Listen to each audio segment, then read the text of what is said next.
Salam jumpa Bapak Ibu trader sekalian, Stok Teknisian di sini. Hari ini kita ada di tanggal 27 April 2023. Hari ini IHSG kita kembali hijau, nggak sangat hijau, naik cuma 0,51%. Tapi ya cukup membahagiakan karena IHSG kita udah sampai di area resistennya dan sangat-sangat berpeluang untuk menembus resisten di sekitar 6.950-an ini ya. Jadi teman-teman bisa lihat ini adalah area resisten yang coba ditembus oleh IHSG. Ini teman-teman lihat dari sekitar sini ya, 28 Desember 2022 itu udah dites berkali-kali dan belum berhasil ditembus, masih tetap menjadi resisten yang cukup kuat sampai saat ini. Hari ini pun coba ditembus, belum berhasil. Kalau dilihat dari pergerakan IHSG, kelihatannya IHSG kita sangat-sangat berpeluang besar untuk menembus area 6.950-an dan mungkin akan kembali ke atas 7.000-an. Mengingat pergerakan dana asing yang masuk ke Bursa Efek Indonesia itu sampai sejauh ini cukup lancar, masih sangat deras masuknya. Kalau teman-teman bisa mencari sumber data yang memperlihatkan inflow, foreign inflow, saya kira teman-teman bisa melihat bagaimana pergerakan dan asing yang masuk ke bursa kita. Nantilah ya, mungkin agak sore gitu, kita bisa cek setelah data semua tersaji dari BEI. Sampai sejauh ini saya masih tetap dalam kondisi atau dalam posisi merekomendasikan hold untuk saham-saham penggerak utama IHSG, saham-saham first layer atau saham-saham blue chip itu tetap dipegang, di hold karena ini masih sangat-sangat berpeluang untuk naik lebih tinggi. Jadi saya rasa tidak ada salahnya kalau teman-teman yang masih pegang blue chip itu ya tetap aja di hold, mempertahankan posisi atau kalau bisa malah ya mulailah berpikir untuk averaging up. Kawan-kawan yang baru ketemu channel Stok Teknisian, selamat datang, selamat bergabung. Channel ini khusus untuk membahas mengenai analisa teknikal untuk saham-saham di Bursa Efek Indonesia. Teman-teman yang tertarik dengan analisa teknikal, silakan, jangan malu-malu, langsung aja subscribe. Gitu ya, langsung aja subscribe karena tiap hari kita akan ada pembahasan mengenai saham-saham di Bursa Efek yang mana teman-teman boleh dipersilahkan untuk menuliskan saham-saham yang ingin kita bahas bersama di kolom komentar. Saya yakinkan saya baca, meskipun ya nggak dibalas ya, nggak dibalas. Tapi saya yakinkan saya baca dan kita akan bahas di video selanjutnya. Mengenai indikator teknikal juga teman-teman bisa lihat di playlist tutorial teknikal ya. Jadi channel ini berjalan dan saya masih terus aktif membuat konten supaya makin banyak isinya ya. Pertama mari kita bahas dulu BBNI. Nah, sekarang teman-teman bisa melihat BBNI. Di sini ini teman-teman lihat di sini ya. Ini adalah efek dari pembagian dividen. Jadi kalau ada pembagian dividen, kemudian harga sahamnya itu akan turun cukup jauh mengikuti besarnya dividen yang dibagikan. Misalnya ini kita lihat dividennya ini sebesar 392 ya, mungkin sekitar kita bisa katakan 400-an ya, sekitar segitu. Jadi ya efeknya penurunan yang cukup besar untuk BBNI sekitar kira-kira Rp400. Ya itu adalah biasa, hal biasa kalau ada dividen trap gitu namanya ya, kita sebutnya dividen trap. Jadi kalau ada pembagian dividen, biasanya setelah pembagian dividen harga itu akan menyesuaikan sebesar dividen yang sudah dibagikan. Tapi teman-teman bisa tetap percaya pada yang namanya tren. Jadi selama trennya masih naik, saya kira harga saham itu akan aman-aman saja dan tren tetap akan keluar sebagai pemenang. BBNI itu supportnya saya perkirakan ada di 9.350 di area kotak hijau dan resisten adalah area tertinggi sebelum dividen dibagikan di sekitar 9.675. Saya rasa dekat-dekat 10.000 ya kalau teman-teman bisa lihat ini historikalnya BBNI itu ada di sekitar 9.950. Kayaknya ini all time high-nya ya, 9950. Jadi menurut saya tidak ada yang perlu ditakutkan dengan BBNI. Dia sedang ada di area all time high dan saya kira perjalanan untuk naik itu masih cukup kuat di BBNI, trennya masih cukup bagus. Teman-teman bisa cek semua indikator yang saya lihat masih menyatakan baik-baik saja. Hari ini merah, kemungkinan ini adalah kesempatan untuk mulai entry. Besok kayaknya udah mulai hijau ya, kalau dilihat bentuknya ini kayaknya udah mulai hijau, volumenya terlalu kecil hari ini. Besok kayaknya udah mulai hijau. Yang berpikiran untuk mengambil saya kira jangan dulu. Sebaiknya setelah tembus resisten supaya teman-teman bisa menjadikan resisten itu sebagai support dan sebagai titik aman, sehingga kalau harga turun di bawah support ya teman-teman bisa melakukan cut loss untuk mengendalikan risiko.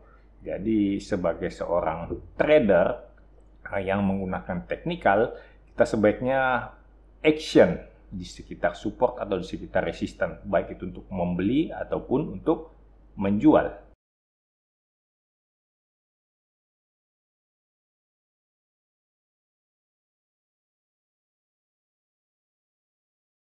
Kita lanjutkan dengan saham cuan. Nah, saham cuan ini baru IPO, teman-teman bisa lihat di sini. Ini awal mula dari IPO-nya tanggal 8 Maret 2023. Dan teman-teman lihat sendiri, dia sedang ada di area all time high.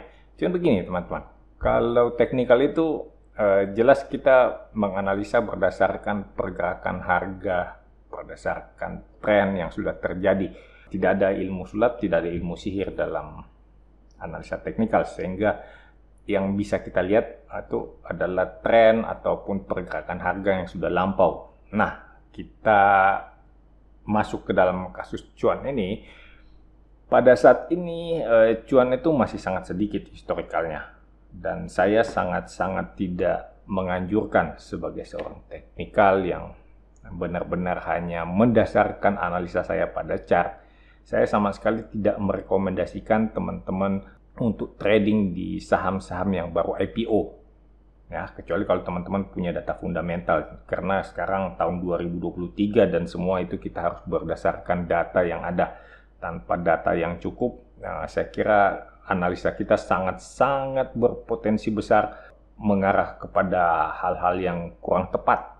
Di sini kalau teman-teman lihat ya, berdasarkan data yang sependek ini, saya hanya melihat sedikit support di sekitar 950-an ya, 940 sampai 950 di area kotak hijau ini. Kemudian sejauh ini yang kita lihat masih cukup oke, walaupun transaksi tidak terlalu ramai. Cuman untuk tren pendeknya ini masih kelihatan oke-oke aja. Jadi kalau teman-teman melihat harga sekitar 950 itu sebagai support, yang udah punya ini harap diperhatikan, karena ini saham baru IPO, sekarang harganya ada di 1015. Saya kira teman-teman sebaiknya jangan terlalu berani mengambil resiko. Karena saham ini masih sangat-sangat jelas, gampang dikendalikan oleh beberapa pihak. Sehingga ini bisa bergerak semaunya tanpa ada pergerakan yang cukup berarti dari opini para trader yang lain. Jadi market makernya memang sangat-sangat mengendalikan saham yang baru IPO seperti ini. Sehingga sangat tidak disarankan untuk trading di saham seperti ini. Untuk resistennya sendiri, saya melihat area resisten yang cukup jauh di sekitar 1225. Ini kita dapat dari pakai Fibonacci ya, jadi kita bisa tahu kira-kira dia punya resisten berikutnya ada di mana. Cuman kalau kayak gini, ini saya belum bisa mengatakan bahwa ini analisanya bisa sangat-sangat error gitu ya. Jadi kemungkinan error dalam analisa saham yang baru IPO kayak gini nih bisa sangat-sangat melenceng. Saya tidak menganjurkan, bahkan saya hanya bisa berusaha sebaik mungkin, sebaik yang bisa saya lihat dari chart yang pendek untuk kemudian menentukan area support dan resisten dari saham cuan. Untuk yang mau trading di saham cuan, ya saya hanya bisa mengatakan berhati-hati dan ya semoga sukses aja gitu, karena ini baru IPO dan saya rasa ya sangat istimewa ya teman-teman yang berani trading di saham-saham yang baru IPO. Saya merasa itu suatu gift, suatu karunia yang sangat-sangat luar biasa. untuk teman-teman yang berani trading di saham-saham yang masih tergolong baru IPO.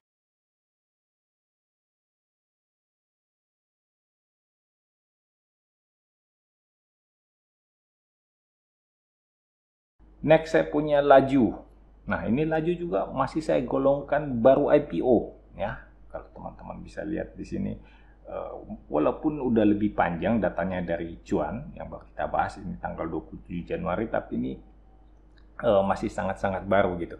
Biasanya ya minimal saya untuk trading di suatu saham itu minimal setelah 3 tahun. Normalnya setelah 3 tahun baru saya memiliki keberanian untuk trading ke dalam suatu saham.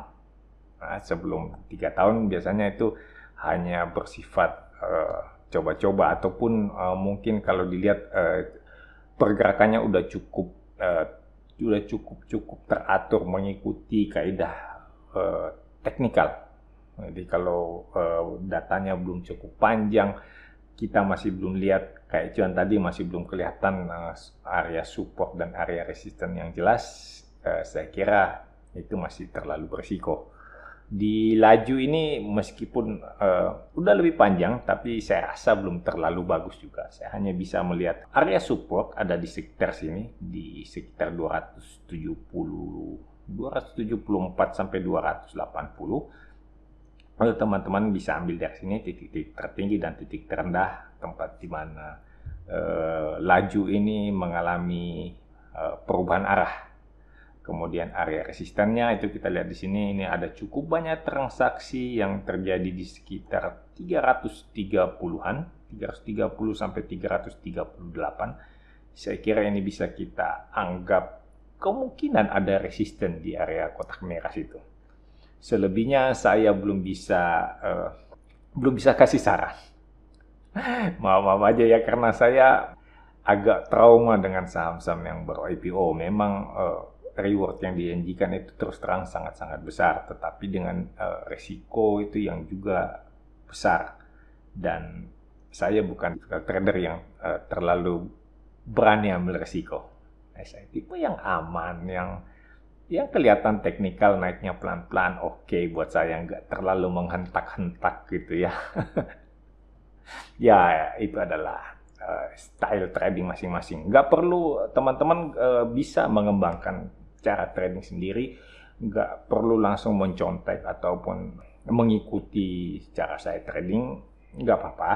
Itu adalah profil risiko masing-masing trader. Tidak ada yang lebih baik dan tidak ada yang lebih buruk. Semuanya sama aja, semuanya bergantung pada profil risiko masing-masing. Jadi ya teman-teman boleh melakukan trading di saham apa saja. Ya, teman-teman harus tahu, di sini saya cuma memberikan gambaran risiko yang mungkin terjadi.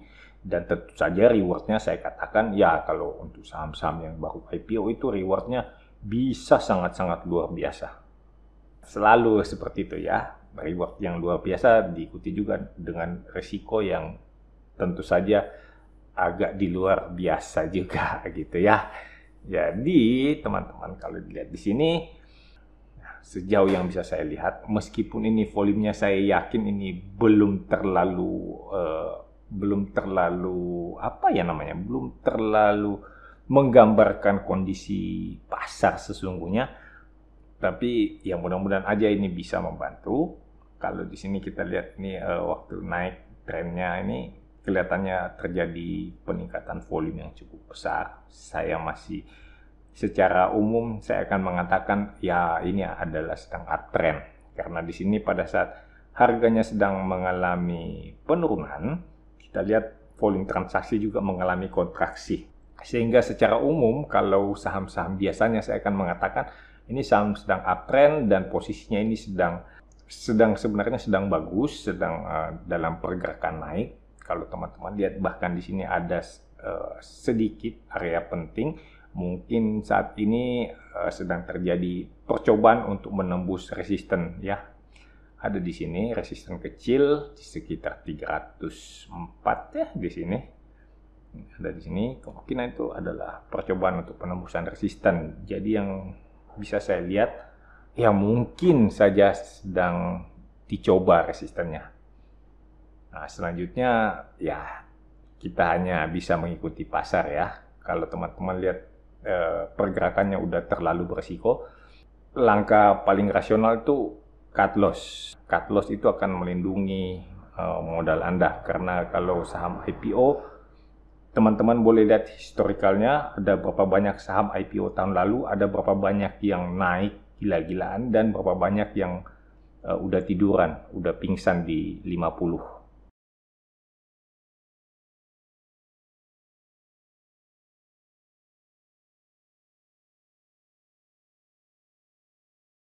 Berikutnya adalah SMGR.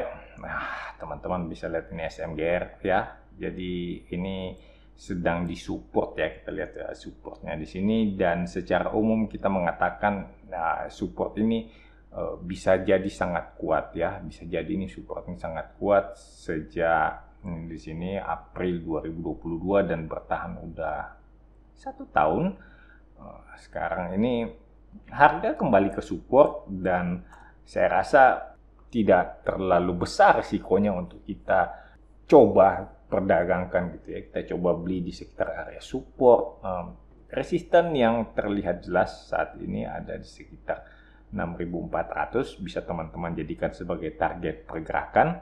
Enggak nyampe 10% sih, tapi kelihatannya ini adalah area resisten yang cukup baik, dan sampai saat ini kelihatannya cukup mudah ditembus. Nah, kalau di sini ada sedikit ada resisten minor ya di sekitar 6.200-an. Saya kira ini relatif lebih mudah ditembus karena mengingat ini dalam perjalanan turun volumenya kecil, dan saat ini terjadi transaksi yang cukup besar di sekitar support. Ya, ini bisa jadi pertanda bagus bahwa ada yang sedang melakukan akumulasi dan siap untuk membawa SMGR naik lebih tinggi. Saya kira cukup untuk hari ini. Saya agak panjang di pembahasan saham-saham yang baru IPO karena saya perlu menekankan di bagian resiko. Jadi kalau trading itu yang paling pertama dipikirkan bukan berapa cuannya, tapi pertanyakan dulu berapa besar risikonya. Saya sanggup menghadapinya atau enggak. Kalau misalnya kita sanggup menghadapi resikonya, baru kita pikirkan, ini akan saya beli. Tapi kalau resikonya terlalu besar, sebaiknya kita cari saham lain gitu loh. Ada sekitar, terakhir itu saya hitung kira-kira ada 830-an, 835 saham kalau nggak salah yang terdaftar di BEI. Kalau dipotong yang udah tidur dan yang udah pingsan gitu ya sekitar teman-teman masih punya sekitar 600 saham yang bisa diperdagangkan. Kemudian ditambah lagi dengan atau dikurangi lagi dengan saham-saham yang nggak liquid, ya teman-teman masih punya sekitar 400-an saham. Nah, kemudian 400 saham itu kalau teman-teman lihat 100, kira-kira 100 saham yang IPO kan dalam 2 tahun terakhir, berarti teman-teman masih punya pilihan 300 saham yang lain. Silahkan pilih, ada banyak pilihan daripada trading di saham yang terlalu berisiko. Oke, salam cuan untuk kita semua.